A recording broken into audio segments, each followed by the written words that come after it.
everyone. You haven't missed anything yet. We're just letting people join in. And then we'll get started. I'm just going to talk about a few things while people join, about things that are coming down the pipe, and then I'm going to pass it over to Heather. If you signed on to these before, you've probably heard me talk about them, but I just wanted to give people a chance to know about all the great things that the Guild is up to so that you can participate in them all. I'm the NDD chair, which means I kind of look over all of the directing programs across the country and in BC. But we got people today from across the country. So some things that are happening right now, we've got your Meet Your Matches that are happening. We've got our Meet Your Match for documentary filmmakers that is happening right now. We're in the process of very soon launching the Meet Your Match for agents. We've had a huge amount of agents respond.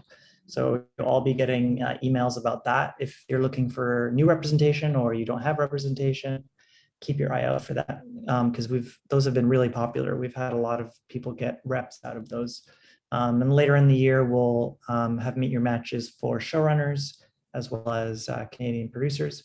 We're continuing to keep running our workshops. We just did the How to Get Hired, Pitch and Sell workshop. If you missed it, look for it again. And then in the rest of the year, we're going to be continuing on with Heather's workshop, the MOW workshop, which she did in BC at the end of last year, and we're going to be doing it nationally, hopefully soon. There's also the How to Direct for TV workshop that is incredibly popular, very intense. It's a very intense 2 days, but incredibly good if you're thinking of getting into doing TV directing.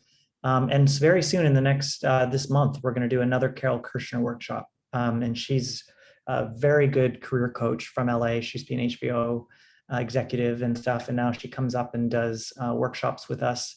If you're kind of thinking about where you're on your career and where you want to be and how to brand yourself in meetings and stuff, she's really good. So look out for the Carol Kirshner workshop that's coming up.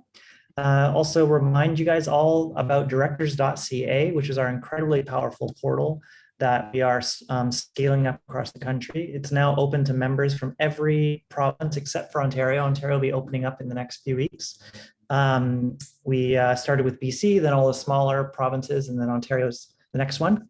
And once you get that email asking you to sign up for directors.ca, definitely do it, because once we get more and more people on there, if you don't know what it is, it's a tool designed for decision makers, for the people that hire directors, to be able to find the perfect director for the show that they're hiring on. And as we get more and more people on there, it's going to be the main tool that the DGC is pushing everywhere. At Banff, at TIFF, everywhere that the DGC has influence, we're going to be pushing directors.ca. So you want to make sure that you don't miss out on being on there. So if you want to find out more, you can always email Ryan Lino at directors@dgcbc.com to find out about that. And then we've got this Just Watch Us chat. We'll have many more that are coming. Ryan's put his email in the chat. We've got a few other things coming down the line for directors. We've got the Directors Zoom Clubhouse. If you've heard, you may have got an email about that. It's basically directors from across the entire country logging onto Zoom in a completely unmoderated room of, like, we just did it. We're going to do it the first Monday of every month. We had maybe 60 directors in one giant room, just talking about whatever anyone wanted to talk about, throwing out a question about how to do process trailers, or how to do rear projection for a car shot, or how to get an agent if you're a documentary filmmaker. People would just bring up questions, and you've got, directors from across the country, some of whom were showrunners and just like huge amount of experience. So definitely check that out. And yeah, I could go on. There's other things, but I want to hand it over to Heather to have this amazing chat today. So Heather, take it away. Yay. Hello, everybody. I'm going to start with a land acknowledgement. I want to acknowledge the traditional Indigenous lands that we all live and gather on. Although this meeting is online, so our event takes place at many locations across the country, we each still enjoy the pleasure of living within an Indigenous territory. As a gesture of appreciation for our use of their lands, I would like to ask each of us on this call to offer a positive thought for the local Indigenous people and a hope for their health and wellness during this time of uncertainty and when things settle down again. Thank you. All right, so Just Watch Us chats are a blast. So we take about an hour and talk to somebody amazing, in this case, JJ Johnson. Let me welcome a true triple threat, JJ Johnson. He is a 7-time Emmy winner, 4 as a producer, 3 as a director, and he was just nominated for 3 more Writers Guild of Canada awards. He won last year with his co-writers. JJ is a founding partner with Blair Powers and Matt Bishop of Sinking Ship Entertainment based in Toronto. They're responsible for shows like Dino Dana for Amazon and TVO, the feature-length Dino Dana the movie, Endlings for Hulu and CBC Gem, Ghostwriter for Apple TV, Lockdown for YouTube, and just last month, they announced their newest series, Jane, in partnership with the incredible Dr. Jane Goodall. Institute for Apple TV Plus and her Jane Goodall Institute, together with Sinking Ship, are going to be doing that show. That has got to be a dream. On a personal note, JJ is a directing hero of mine, and he's had a profound impact on my career. And so it's a definite pleasure to welcome JJ to our Just Watch Us chat. JJ Johnson. Thank you. It's thrilled to be here. Thank you.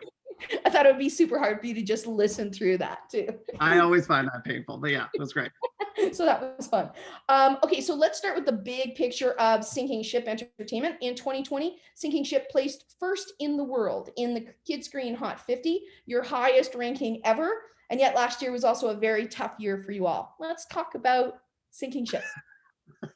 Yes, what would you like to know? Yeah, so how many shows did you guys end up doing last year, and how did you get lockdown during a lockdown? Yeah, well, I have to say we were very fortunate. We were just in the first week or two of pre-production on Osmoo, which is the spin-off of Odd Squad. And so we were able to shut down pretty quickly. Now, we obviously thought we were coming up within a couple of weeks. As that extended, that got, financially, obviously more and more painful. But I have the utmost sympathy for shows that were, halfway through or towards the end. I can't even imagine what that would have been to try to remount. And then when we did, and that started with Osmoo, and now, and I guess, that's not true. We started with Lockdown first. Which was completely shot remotely and was obviously inspired by what was going on in the moment. And this, I don't know how everyone else felt on this call, but it just felt so weird to go from this certain level of a creative output to nothing. And as a company that kind of prides itself at talking to kids at their level of what's going on in the world, it just felt weird to not be talking about this ridiculous, crazy thing that was happening. And at the same time, we had, a big post-production team that has been with us for a very long time that were going to be out of work because Osmoo was not shooting. Those cuts weren't coming through. So it was, kind of rapidly trying to think of what could we do that answers both those things. Like, obviously, as any set, Sinking Ship is only as good as its team. And if we can't keep that team together, you start to lose that brain trust and that shorthand. And so that was obviously really tough to produce because it was done remotely and, trying to hit the production value that we pride ourselves on in a pandemic and all the nerves that were happening. But I'm just so appreciative that we had that creative outlet and that we were still working with people, because I think I was shocked at how much I missed that atmosphere.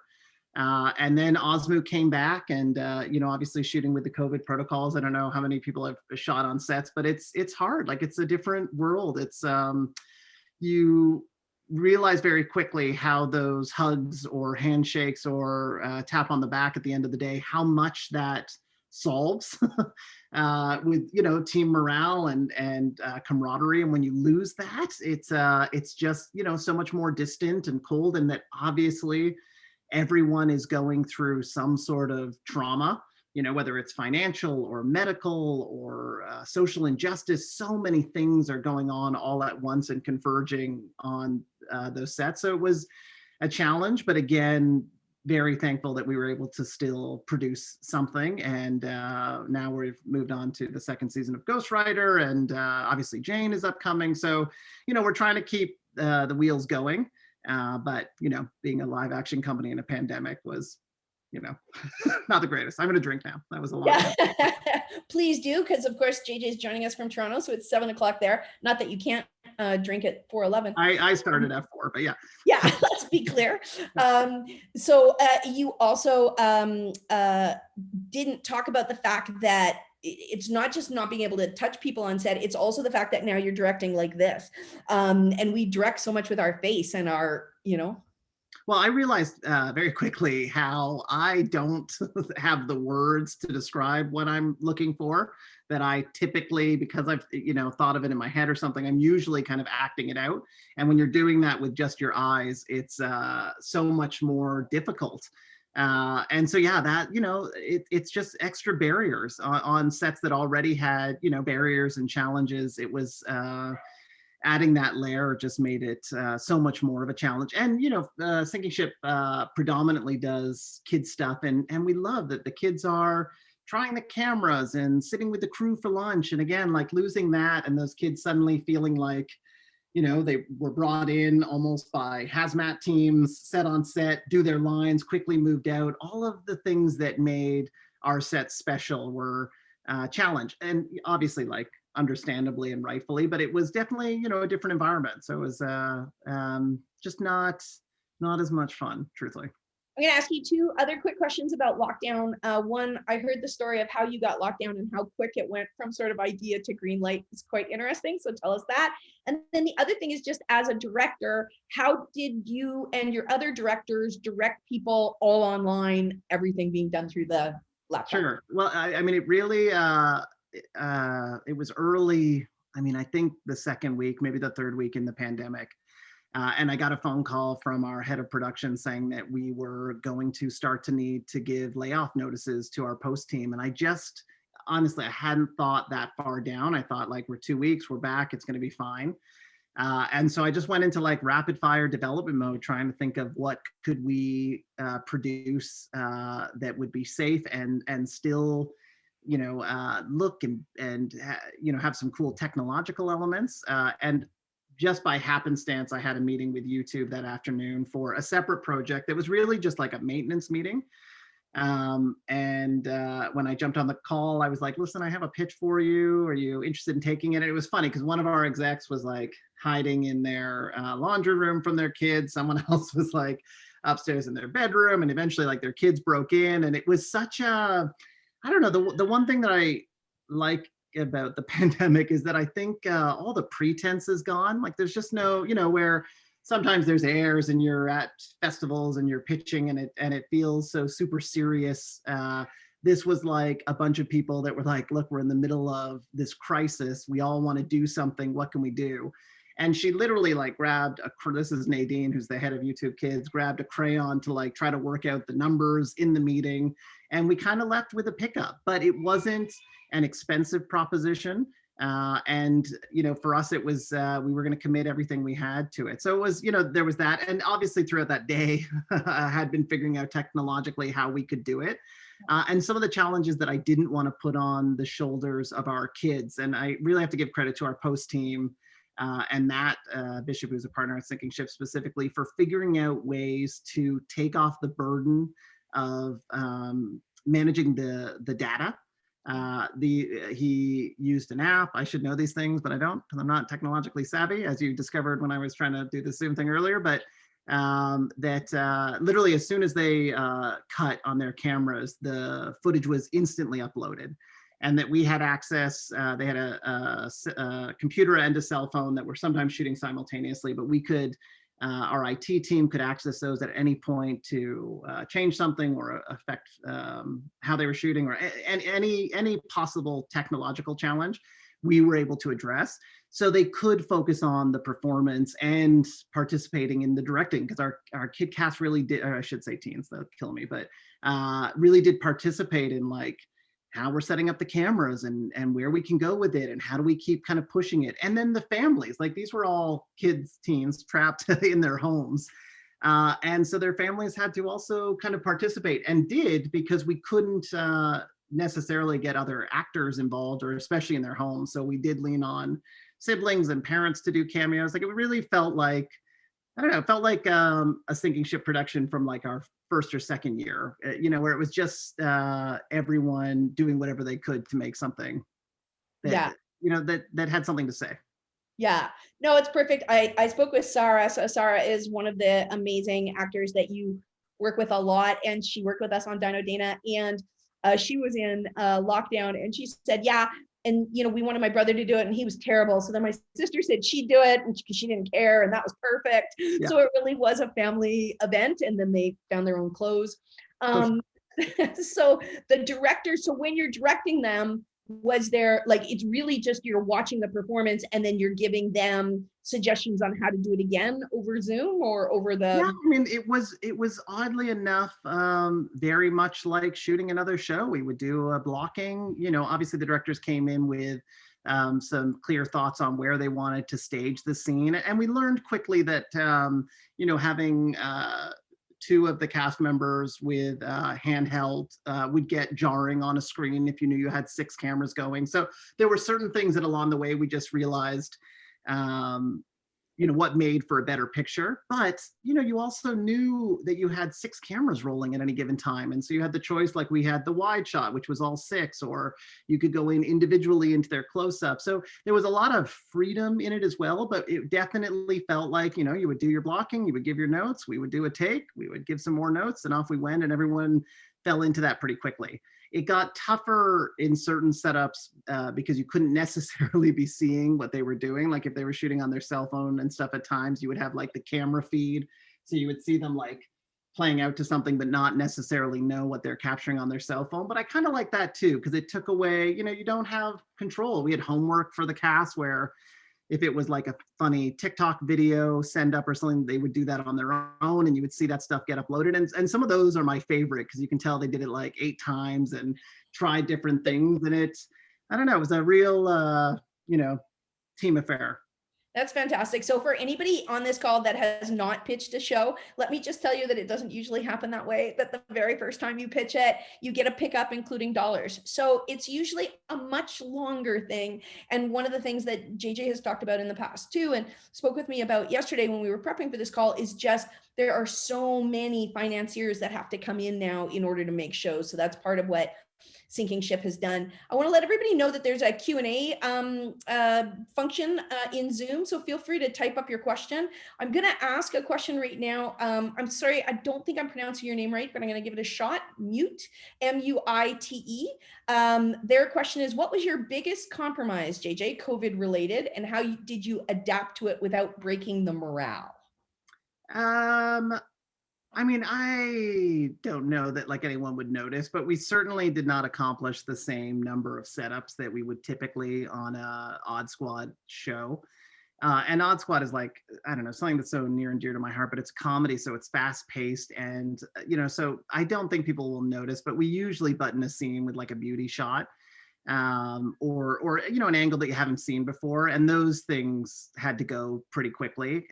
So it a little bit of the flourish left, but that's like a small compromise. And then I think just in general, all those things that we try to do as a company to keep sets lively and fun, all of that had to go. Like even like lunchtime get-togethers and things like that, all of that faded pretty quickly. So that felt like a more kind of personal compromise that we weren't able to figure out how to still have get-togethers and things. Obviously, we tried a few things with the cast, but it just wasn't quite the same.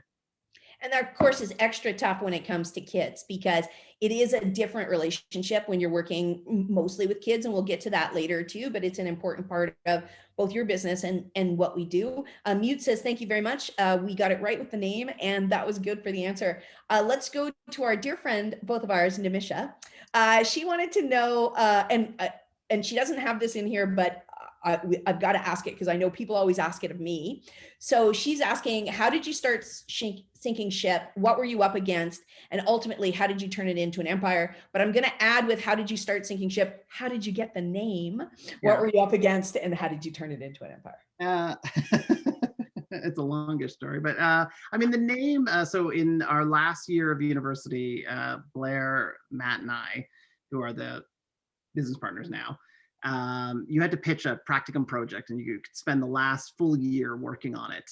And Blair and I pitched a project that was based on my sister's life that was kind of like, the show Girls, except this is like well before Girls came out, but it was younger, and it was about these teenage girls who lived life to the fullest and drank and did what they wanted. And I just, obviously looked up to my sister, and she was so cool, and she co-wrote it.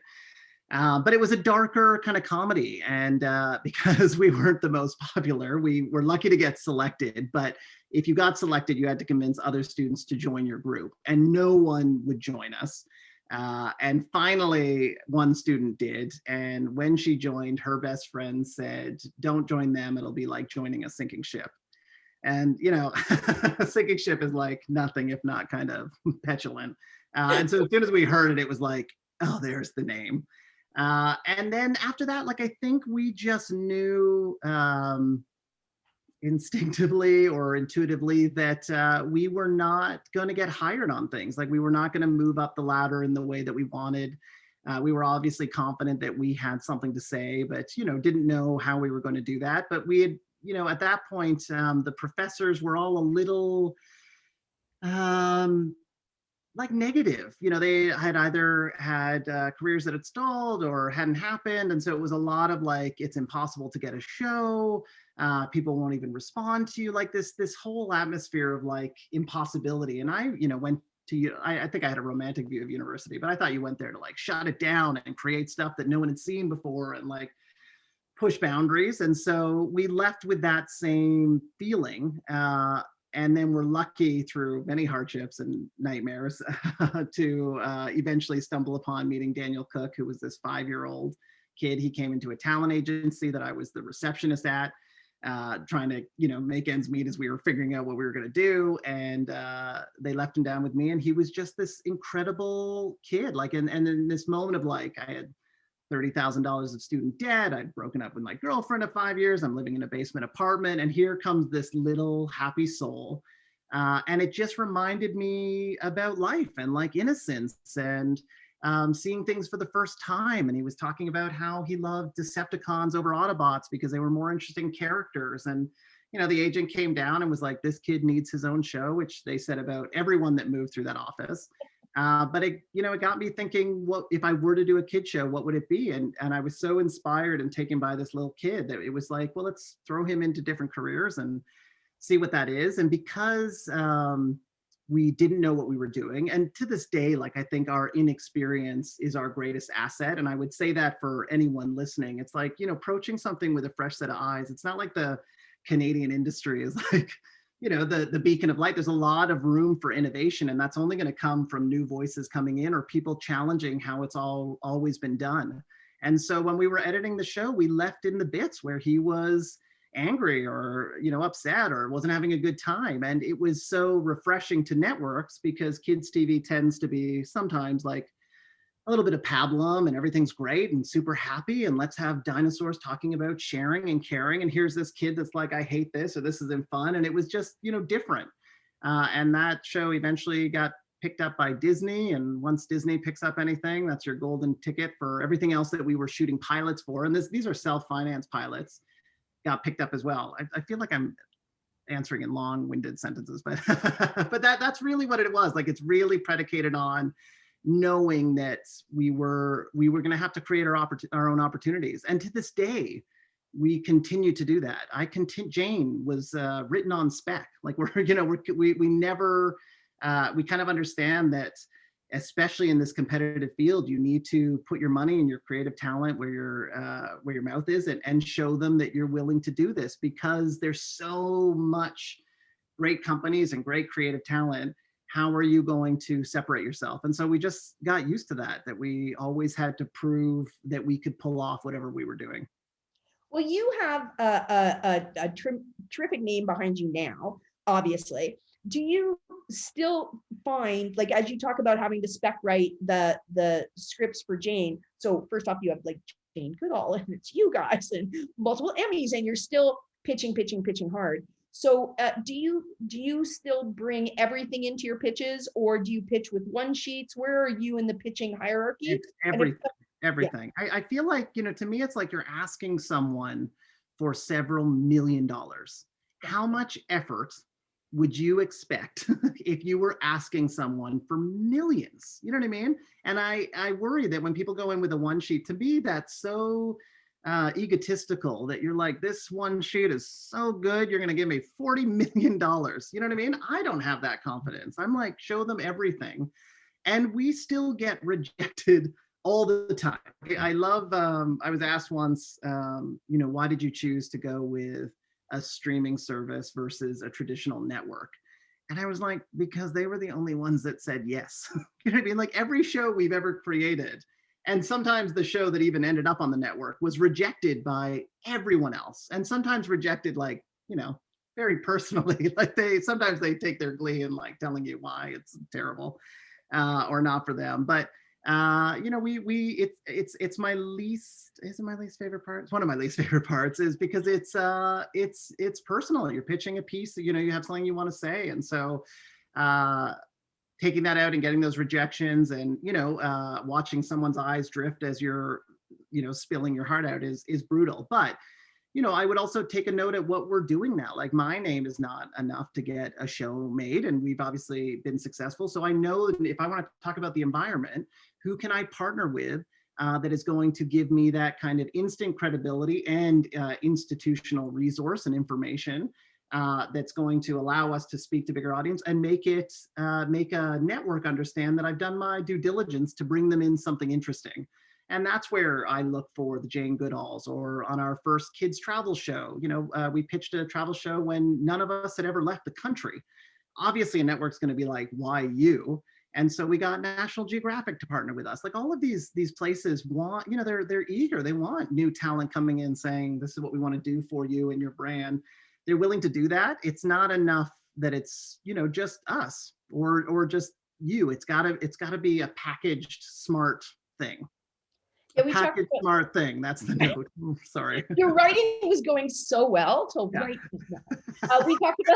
We talked about that a lot. It for our people that are watching and stuff, when you're pitching a show, really be able to answer the question, why you, why this, why now? Like, why are you the person to tell this story? And JJ with Endlings, started to get into Endlings, talked about the last animals left on Earth. So obviously diving into that ecology story. So he again has that credibility. Jane Goodall has more.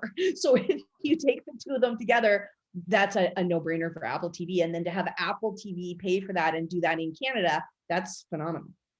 And that's what that's what I really think the Canadian system was designed to do, was to give new talent a shot, which I think is particularly hard right now because there are these kind of monolith companies that kind of control a lot of things. But to give you your first opportunity, grow from that, do innovative stuff, and then grow to a scale where you're pulling in international dollars to fund 10 out of 10 Canadian shows. I love that. It's one of the things I'm particularly proud of, is that these shows are fully Canadian, but funded by US or international partners. Do you find, like, when you do a show like Lockdown, which obviously you've done for less money, one of the things Aaron Redden is asking is, do you find now that broadcasters, they're like, oh, so you're able to do that for little money. Now do this other really big thing for little money. We've always done things for not a lot of money. And it's, Blair slowly over time taught me to be like budget respectful. But I think that I'm not a fan of money. Sinking Ship is not a money focused company, so that gives us a certain amount of freedom. But it took us a very long time to dig ourselves out of really, really low budget, and we were so excited just to make something. I think I mentioned to you yesterday, like, the first time I got paid as a director on a Sinking Ship series was Dino Dana the movie, which was 3 or 4 years ago.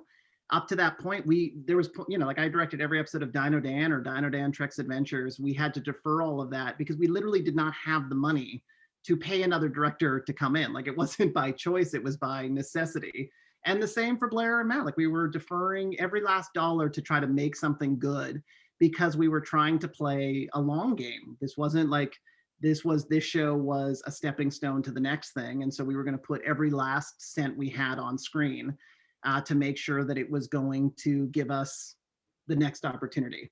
And I think that's something, like, when you're starting out, and even, at any point, you have to do that. However, caveat would be also try to find as much money internationally or wherever you need to find it to make sure that you've got a budget enough to, like, sustain yourself and give you a little bit of a fallow period afterwards to be able to plot your next thing. Yeah, I think people forget, and it's one of the things you and I talked about too, is that it's the marriage of creativity and dollars. You can only be as creative as your dollars will allow you to be. I mean, you can think outside of the box, you can do crazy things, but you need to have that dollars to have that freedom to do it. Let's talk a little bit about. Sorry, I don't mean to cut you off, but be smart with the scale. Like, this is Daniel Cook was, I mean, I think we shot 13 half hours for like $300,000. And it was so different that it cut through the noise, right? And I wouldn't say that was like a huge moneymaker, but it's certainly, as soon as that show got picked up by the US, all of our pilots, anything that we had percolating went.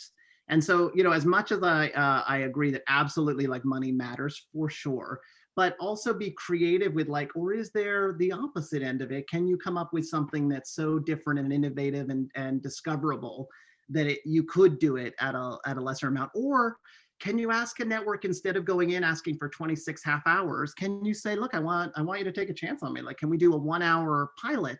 Lower the ask and put your sweat equity up front to say, I believe in this. I totally understand that this is a leap of faith on your part. I would love to do this as a TV movie. And if it does well for you, then we look at this as a series. You know what I mean? Like, understand their challenge in having to sell you up, because it's not them that's making that final decision. It's innumerable people. What are you giving them beyond a one sheet that's going to let them do that? You know what I mean? Have you connected with other talent? Have you shot a demo that's exquisite or brilliant? If it's animated, have you brought in some Oscar winning animator from the 80s that disappeared that you found and is doing new designs? Like, what is the story beyond the story is what they need to sell you to whatever 100 committees are above them. Because you have a passion for your show. They have to have the passion, because when you're not there, they're pitching up. And so if they don't have that passion to be able to pitch up, you're not going to get the show. And they're saying yes to like 3 or 4 people a year. Yeah. Right? And like that, I can't imagine having become friendly with some network heads, I would hate, it would be so scary, that job, because you're just saying no constantly. And you're trying to figure out who are you going to take a shot on, and knowing that when you do that, the judgment's going to come, whether that, wins or fails. So let's talk about sequels. You talked about, you started with Dino Dan, then it went to Dino Dan Truck Adventures, then it went to Dino Dana. Tell me about that, why you decided it was time to see a girl in that role. Yeah, I mean, I'm well, I have a love-hate relationship with research, but I definitely respond to, reports and things we're seeing. And so it was, I mean, my God, now 10, 12 years ago, I don't know, that Prix Jeunesse, which is a great TV festival out of Europe, put out a report on girls' representation in TV shows. And it showed that of lead roles in animated shows, girls were only 1 out of every 3, and in live action, only 1 out of every 4, or something like that. And honestly, it was the first time that I even thought of it. Like, I didn't know that it was a problem. And I think when you're creating stuff, you're always kind of trying to speak to your younger self in some way. And so my characters just naturally happened to be boys. And I was working on a new show at that point about a little kid who built androids to help him with his science experiments in a junkyard environment, because I used to break into junkyards as a kid. It was our only thing to do for fun. And I was like, oh, no problem. I'll just change this boy to a little girl and off we go. And that show was rejected by like every US network because of the girl lead, with 2 of them actually saying like, we would take this if it was a boy, because their research showed that boys and girls would watch a male lead, but only girls would watch a female lead, or some bullshit like that. And this is what I mean about research. Like, it's, it can be, it's a double-edged sword. We were lucky to be able to fund that show through international partners. We were underfunded when we decided that we were going to go and begin it. And then Amazon was created, the Amazon network, Prime, and they were specifically looking for something that wasn't like what was on every other network. And so they picked up Androids quickly, and off we went. And so after Androids, and that show was like hugely successful for us and sold to like every country in the world, because obviously boys and girls just want cool, iconic characters that they can look up to. And we knew that Dino fans were evenly split male female. We saw that from the first time that show launched. And it was funny because it launched on Nickelodeon Dino Dan. And they came back with the ratings and they were like, it's 52% boy, 48% girl. And I was like, awesome, like let's celebrate. And they were like, no, we picked this up to be a boy-led vehicle. And so it's underperforming. And it's just like, I feel like a lot of that stuff has like faded and died down a little bit, but it's always interesting how networks in different places see their audience and what they want to see and the buying habits and all that stuff. So I think that was our first introduction to like taking a step back from what we were making, looking around the industry and being like, what can we do to answer some of these inequalities? And that very quickly led us to be like, once we had girl leads, we're looking around our crews that are like, especially with directors, we didn't have female directors. And so that became something that we were focused on. Obviously, diversity, which we, like I'm proud of. As of This Is Emily Young, like it was always something that we were conscious of. We always had a split, but definitely looking to our crews and behind the scenes and trying to make sure that what we were putting in front of screens or on screen, we were backing up behind the scenes as well. So all of those things have been important to the company from day one, just because I think we felt how hard it was for ourselves to break in, that we really want to be a place that gives people a shot. And then it's up to them how they utilize that. And so many have, gotten that one opportunity. And now we can't even get them back on the shows, which is great. It's wonderful. That's what you want, which we all love. Let's talk a little bit about that. So when up and coming directors want to get work with Sinking Ship, what are you looking for from those up and coming directors? I mean, something interesting, like have you created a piece or a short that's really touching or heartfelt? What, did it come from a personal space? Have you worked with youth?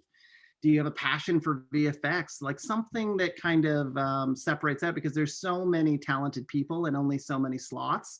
What's going to be that thing? We're also looking for, specifically for directors, people that want to direct and like want to use this opportunity to get their next thing and create their career trajectory out of that. We're definitely not a place for someone to like try directing, which we, kind of learned pretty quickly. And then we're looking for people that, I don't want to say like are not artistes, but like understand that you're a piece of a bigger puzzle. You know what I mean? And that you're coming in to be, you're a guest director. You're stepping into a team that's been together for a very long time, that you are both expected to lead and at the same time support and be that breath of fresh air. Like when you're on these shows, they're marathons. Sometimes they're shooting for like a year and a half. Directors are some of the few talent that's coming in that's like, yes, let's remind ourselves why we're doing this and it's fun and let's try something new. And so we're looking for a certain level of enthusiasm and belief that everything is possible, which we still sometimes have talent, not necessarily directors, but that shoot down ideas or things because they're like, well, that's going to be tough or impossible. And I'm just like, those words really bother me because we're in TV media, like sky's the limits. You can literally pull off anything if you're willing to just ask. So those are like some of the top line things.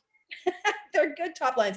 Now, you very recently had the opportunity to direct as a guest director for somebody else, which is very rare in your world.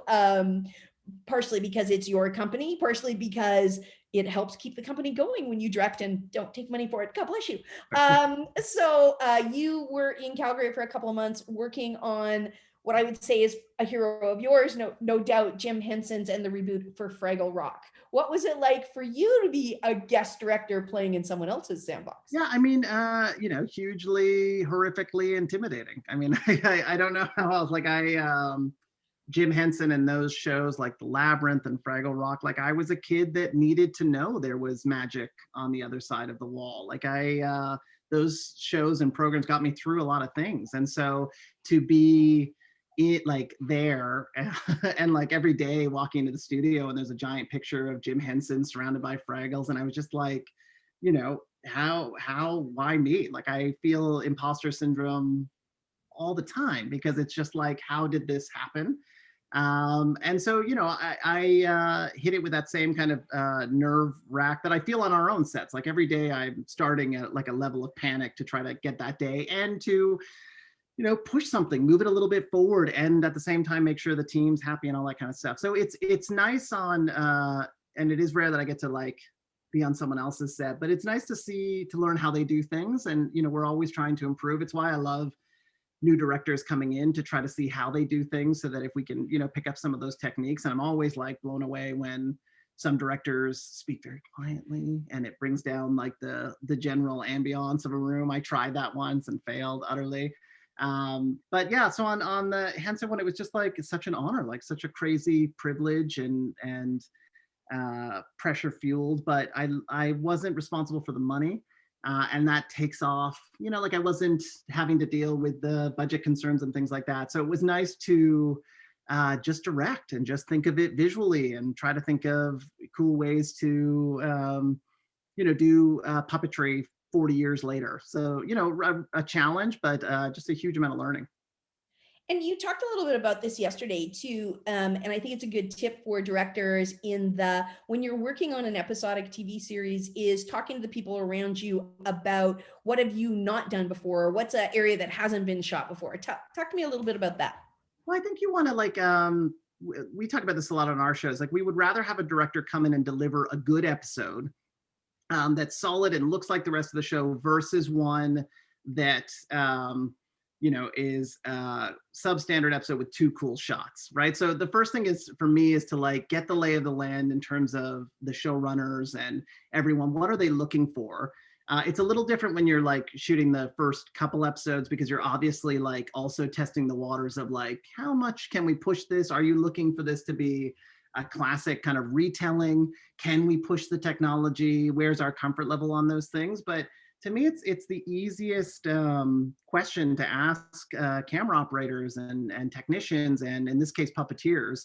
Are there things that they've always wanted to do that for whatever reason they haven't? Is there some puppet tearing technique that they wanted to try? Like easy things for you as a director to win on if you pull it off because they've never done it before for whatever reason. You know what I mean? And as you figure out some of those barriers, they're usually like, oh no, you should have said something, or let's talk about it. Let's figure it out. And then you get the camaraderie of like involving someone that maybe hasn't been asked before to think about their role in a different lens. And then hopefully are, creating something that people haven't seen. And I think there are some sequences in the new version that I'm like particularly happy about. They almost killed us, but we got them, and they I think they push what I think they honor what Jim Henson did, which was push the art form as far as he possibly could. You know what I mean? And get as much emotion and characterizations from those puppets as you possibly could. And I hope up there he feels that we accomplished that. This kind of ties into it a little bit. It's sort of like when you are coming up with your ideas and where you get your passion from, and when you get to go on someone else's set like that, and you get to sort of help them make their show a reality in a way that maybe they hadn't thought of as you're trying to push it. When you're coming up with show ideas, this was another question. What is that moment that makes you realize that show idea might have legs to it, that it's more than just an idea, it's an idea worth doing? How do you check yourself on that? Because ideas are easy. Getting the show and all of that is the hardest part. Yeah, I think I really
have a lot of heartbeats in your house now? No, you have 2 little ones and 2 dogs, dear God, and an awesome partner.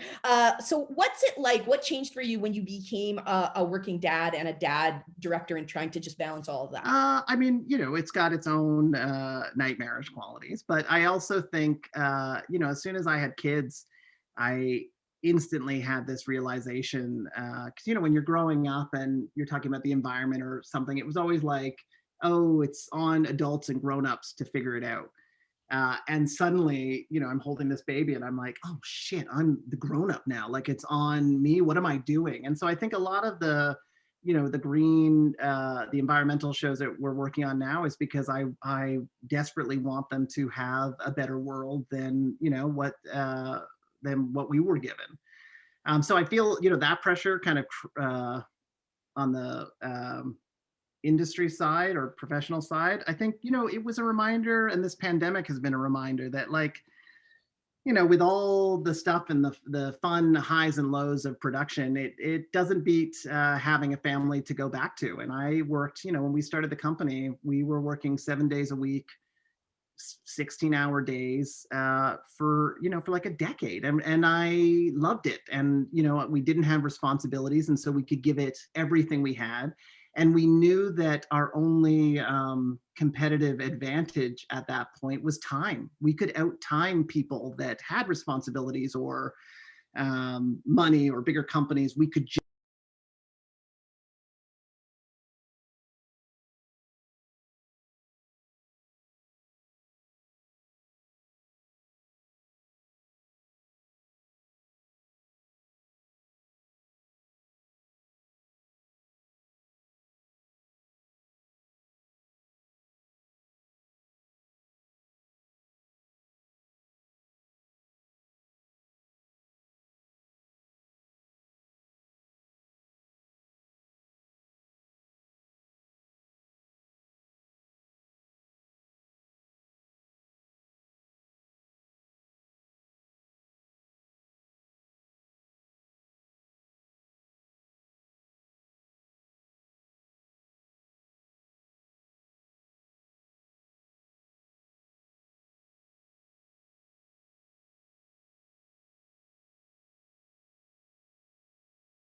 And they are the people that have worked with you amongst many others to do it. So, obviously we acknowledge all of that. Oh my God. I mean, it's you're a small piece of it. Like there's just so many people. There's 150 people at Sinking Ship, the VFX team, and we'd be nothing without them, right? So there's so much that has to come in, and then it's the person, and the role that I want to play is the person that's like, yes, and how do we go further? That's brilliant.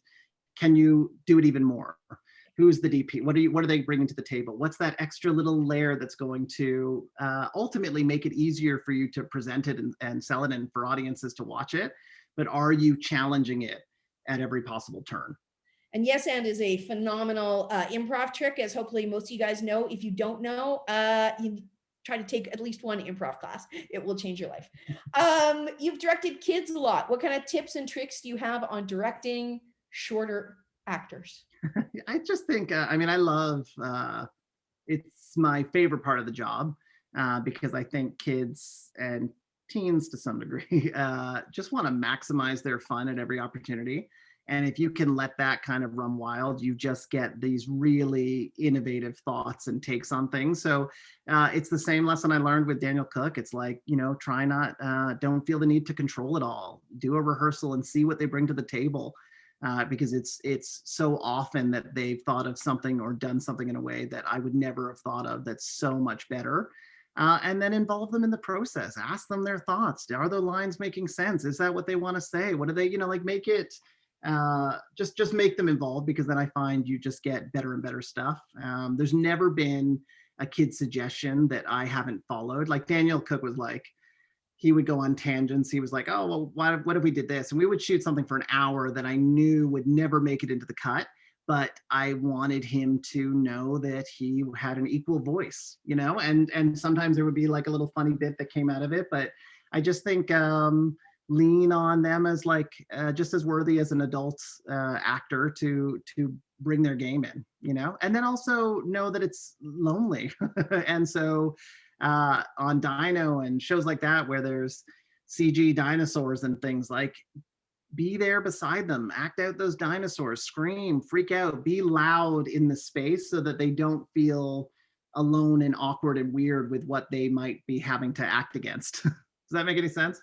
No, 100%. And it's one of the reasons I even asked the question by saying shorter actors, because I do feel that the more the director realizes that it's a kid or a preteen, or it's still they're still an actor. So, but they want the respect of being an actor while you're still treating them like a kid. So you just have to find that happy medium. And if you can find it, it's actually really phenomenal. All right, I'm going to do a bit of quick questions here, so that'll be in no particular order from the chat and the question and answer. So if anybody else has any questions that they want answered, start typing pretty quickly.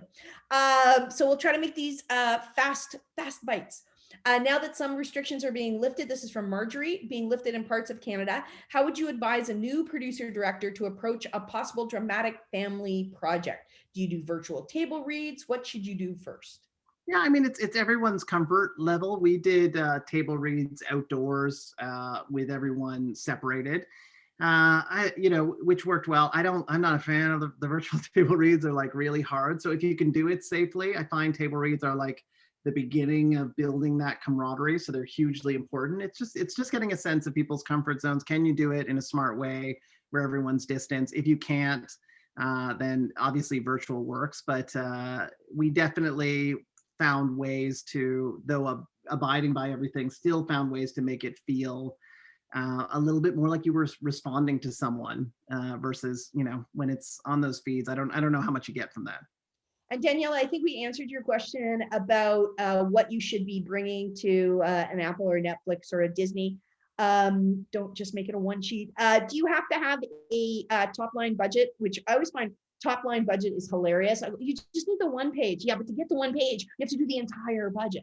Do you take dollars in with you when you're pitching, or is it just never been asked? And I think you also have to know who you're going into. And I when we were pitching in Canada, I was so aware of like what the limits of a CBC budget or a TVO budget. When you're going to a Netflix or an Apple or a Disney, they can do whatever it is. If they believe that idea is worth it, they will put their money behind it. And it's important that you go into that understanding it, because the sky's the limits. It's not, they don't want the small budget pitch. In fact, we've had things that were like turned down because they were too low budget. These are premium services that are looking to differentiate themselves from each other. They want risky, interesting stories, and they want things that should only exist on their service and not others. So, dream big, think big, present them stuff that they can't imagine, and then figuring out the budget and all that stuff, that's at a later conversation. The key is to sell them on the big idea.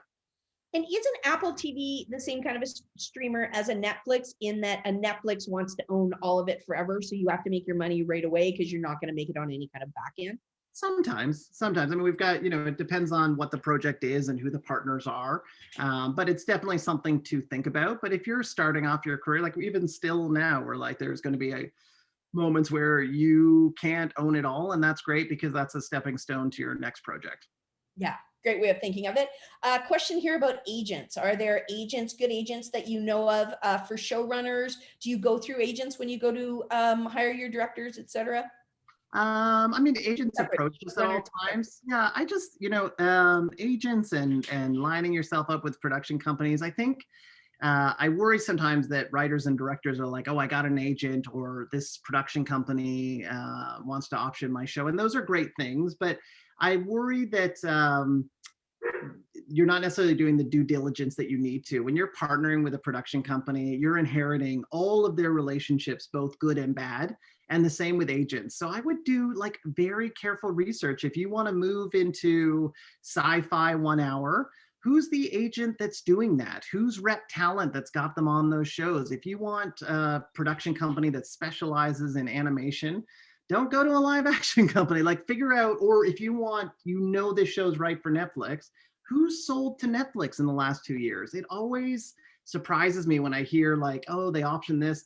That's not winning to get your show or to align yourself with someone that has never sold or hasn't worked in the space that you want to be with, unless, again, caveat, if they're amazing and they're a upstart company and they're going, that's great.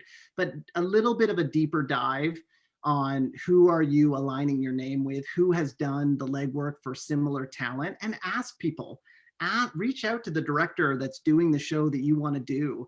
Ask them what agents they would suggest. Like people answer these things all the time. I get inquiries always. Reach out to the people that you want to be and ask them how they got there.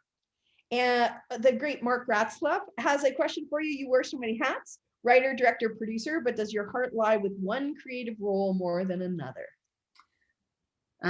Good question. I don't know. Directing is such a hard role to abdicate because you spend so much time, for me at least, with those words and everything in your head, and you've got such a clear vision of it. It took me a while when we started, as we brought in other directors, that as someone would do something, and I'm sure, some directors would still say, like, it's just, I have to ask myself, like, just because I didn't see it that way, does that make it wrong? And it's a hard balance because sometimes you're right, sometimes you're wrong. You've got to choose those battles wisely, but it's hard to, I find directing exhausting, but it's where the life of the show is. It's where the stories are. It's where these incredible moments happen. To not be there at times is like really hard. Writing sometimes is really nice because you're just in your own little vacuum and nobody's commenting on it. And it's just you, and you've got this like little baby that's just yours before you have to put it out in the world. So I like that too, but you always know that eventually you're going to have to put that thing out for, criticism. Someone else is going to touch it. Yeah. I definitely like pieces of all of them. I would say that the producing side, especially the money side, is my least favorite, but the one that I understand is the most important to influence and control that creative. And any director or writer I would push to, create your own opportunities and become an exec producer, to have that sway and become money aware, which I had to, but it's helped be able to figure out how to raise money for projects, but also then have a seat at the table when money decisions are made that have sweeping impacts on the creative. We just a couple of minutes after 8 o'clock JJ's time, so we are going to bring this to a close. I've got a couple of quick questions if you're okay with it. Daniela, quite concerned about protecting pitch when she goes into an agency with a Bible, or anytime you pitch, how do you protect your work? Don't worry about it. Nobody is trying to steal your pitch. If they love it, they're going to put the money behind it. And we put out stuff all the time. I used to do that. Like I used to mail it to myself and mail it to the guild. And I've never heard of like, there's obviously lots of projects that are similar that are happening simultaneously. I think you've just got to turn off those shields a bit and just get the work out there and get as much of it out there as much as possible, and not be afraid of that, because I don't think it's as big a problem. Networks want, their job is to find up and coming talent. Agents are the same thing. You can't be too protective of that stuff. It has to eventually make it out. Yeah, and I think too, though, just keep in mind that there are 13 ideas that might be similar to yours at different levels percolating around the world right now. And that doesn't mean that your idea isn't phenomenal. It doesn't mean your idea is not the idea that's going to get made, but there literally are at least a dozen other people working on it. So just Well, we get that all the time. Like we were just rejected for something because it was too similar to something they're working on. Like that is going to happen. And all the more reason to like get it out as soon as you can. And I'm saying this for someone who like sits on things forever because I don't want to face the rejection, but it is like, just get it out there. And especially if you've got lots of ideas, just move them out and start the train and get used to the conversation and know, like the thing I had to learn, because I used to be so angry if we were rejected, is listen to the positives that are coming out and know that that network exec is either going to end up somewhere else or is going to pick up your next show because you weren't an asshole in responding to the notes or something. You know what I mean? Like, in the amount of times that we've had a network head from one place move to the next and want to pick up our next thing because they loved everything about it. It just wasn't right for them, but they were waiting for our next thing. Happens all the time. So like every step is important and invaluable. And keeping in mind that it's a business of relationships. So that's really what JJ is saying, is that you're starting a relationship with someone.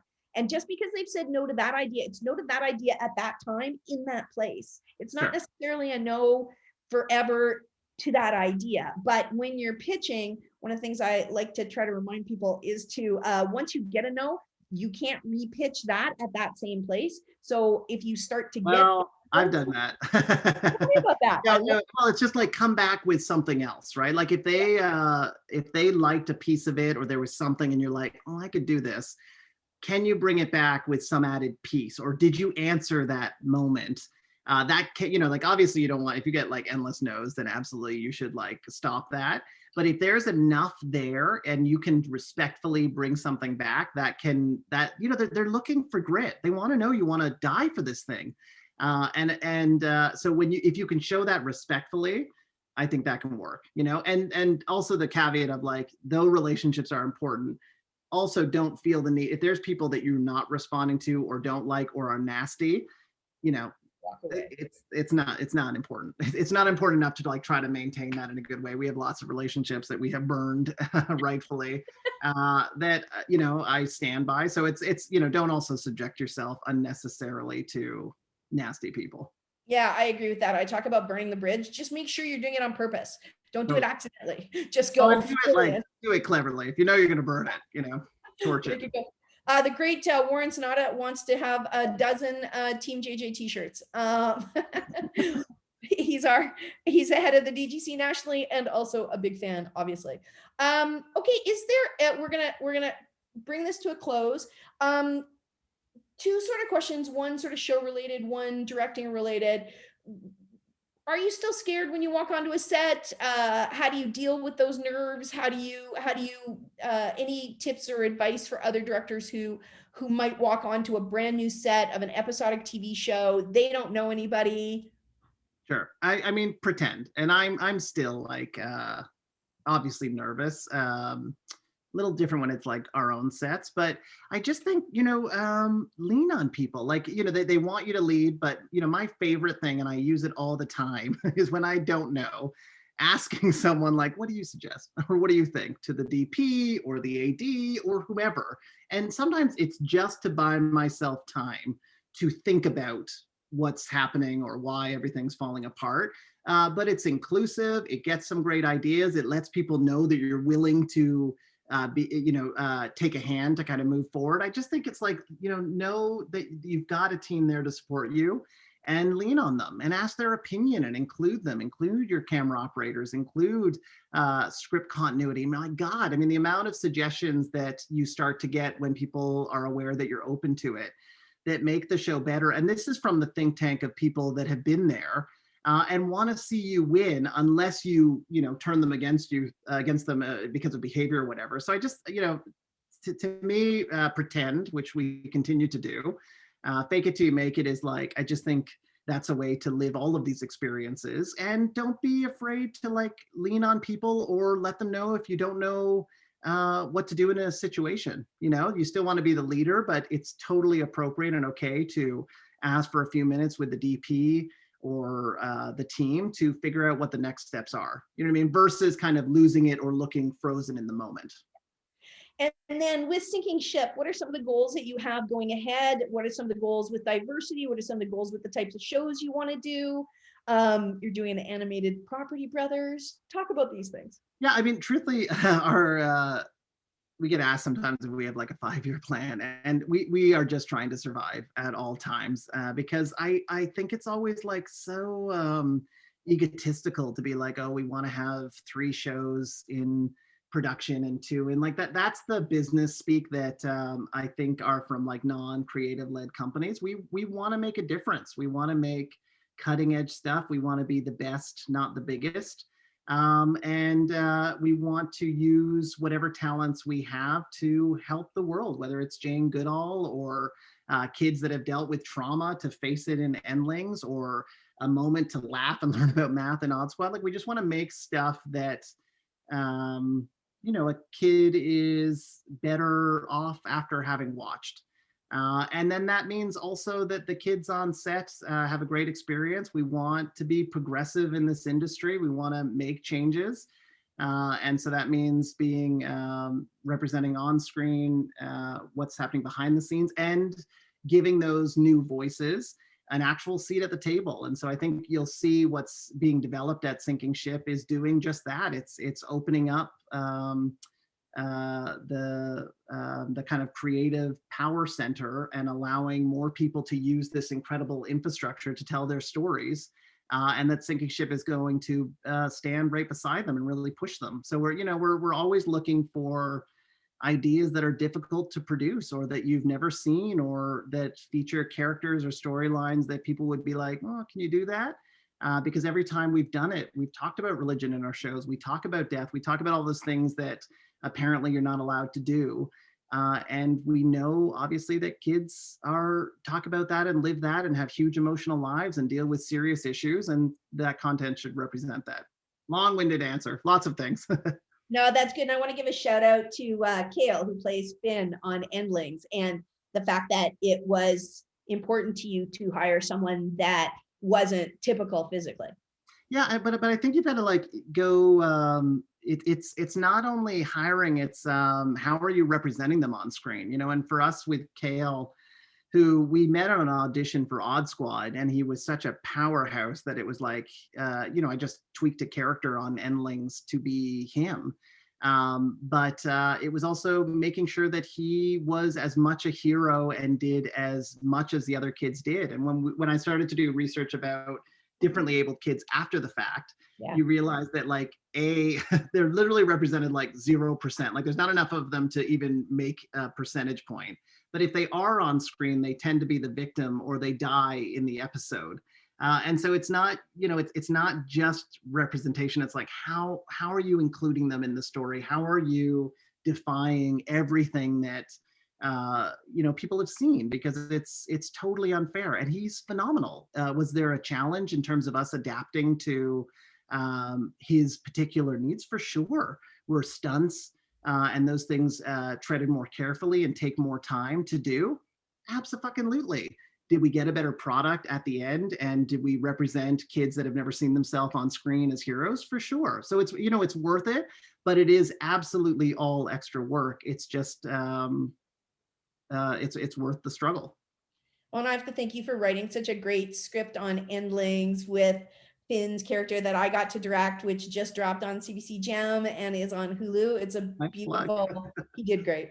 Oh my God, he's phenomenal. I mean, he's phenomenal. And there's tons of kids out there, and there's neural differences and physical, like there's so many other areas for us to explore that just give you meteor stories. And like we just talked about, give shows and ideas that networks haven't seen, and they want to be pitched this. I know we got to leave, but the one thing I hear from network heads, because I'm like, why don't you have more shows like this? And they literally say, because they're not pitched them. And so I really do believe it's on us, it's on directors to find writers or write it themselves, or find producers. Don't partner with production companies that believe that just because it wasn't seen before that's always going to be the case. Don't be afraid to go to big US production companies or talented artists that have their own production companies. Like, reach out to everyone if you think that it's going to be something that's worthy of their attention. and just make sure that when you get that time with them that you capitalize on it. But really, like, it's sky's the limits. This is the moment. People are really looking for interesting stuff, and we cannot complain when there are this many trillion and billion-dollar companies getting into streaming services. They want stuff that is different. They want new voices. Get in line there. That's an excellent way to end. Daniela also wants to let you know that her husband, Tim Milligan, who was the A camera operator on Fraggle Rock, really liked working with you, which He was means amazing. you did your job, because Okay. as a director, you should get to know the A camera operator and He work well. saved me. I mean, truthfully, it's funny. Like, he saved me innumerable times with just a quiet conversation or a suggestion. So thank you. He was amazing. JJ, thank you very much. I think that you have done a phenomenal job talking both about creating shows, running a company, and being a director. So we can't thank you enough for taking the time with us. Thanks for having me. Bye, JJ. Bye, everybody. Bye. Thanks all.